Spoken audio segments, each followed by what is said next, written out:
même si on est des passionnés de livres de papier, on sait très bien qu'on essaie de limiter justement l'usage de papier parce que ça devient de plus en plus difficile. Les arbres ne poussent pas à la vitesse qu'on voudrait. Alors, à ce moment-là, le numérique, on va retrouver quelque chose de, comment je peux dire ça, de plus pragmatique.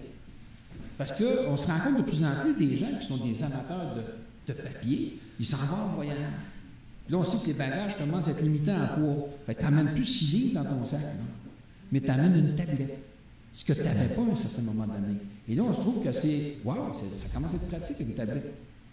Et c'est comme ça qu'on s'en va. Ça va de plus en plus vers le e-book. Et ça ouvre des marchés différents parce que ça coûte déjà moins cher à fabriquer. Juste je vais vous donner une citation que Goethe disait: l'âme d'un peuple vit dans sa langue. Qu'est-ce que vous en pensez, Madame Anderson? L'âme d'un peuple vit dans sa langue. Et on va faire le tour sur cette question. C'est certain. Mais, par exemple, vous vous étonnez, et quelquefois les gens s'étonnent que j'écrive en français alors que je suis né en Allemagne et que mes premiers mots ont été des mots allemands. Jusqu'à l'âge de 4 ans, j'ai commencé à apprendre le français. Je n'ai jamais écrit en allemand. Hein. Mais je pense, par exemple, que je suis dominé un petit peu par la précision de la ponctuation allemande. J'aime bien la ponctuation, je joue avec ça. C'est peut-être une influence de l'allemand. C'est certainement tout ce que j'écris, je pense, est influencé aussi par ce que je lis, par ce que je vois, par ce que j'entends, par ce que je sens. Enfin, et puis la technologie, elle ouvre des fenêtres que je ne connaissais pas avant, donc ça c'est très bien, je suis tout pour, absolument, mais qu'est-ce que j'essaye de dire? L'âme d'un peuple vit dans sa langue, oui. Je le disais tout à l'heure, la langue c'est un véhicule extraordinaire, mais les autres arts aussi sont des véhicules, il ne faut pas nier ça. Alors, la langue, c'est sûr que ça exprime la pensée d'une personne, d'un peuple, mais pas tout. Alors, l'âme d'un peuple est dans sa langue, l'âme d'un peuple est dans sa musique, l'âme d'un peuple est dans sa cuisine.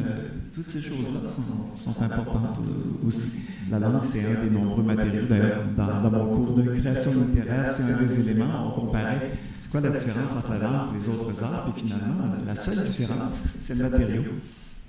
L'exemple de la musique européenne a été influencée par la musique africaine, etc. Et je suis convaincu que le français que nous parlons sur ce continent est influencé par tous les immigrants qui vivent maintenant dans notre pays. Et les autochtones aussi. Donc, il y a une influence, il y a une interaction. Toujours. Très bien.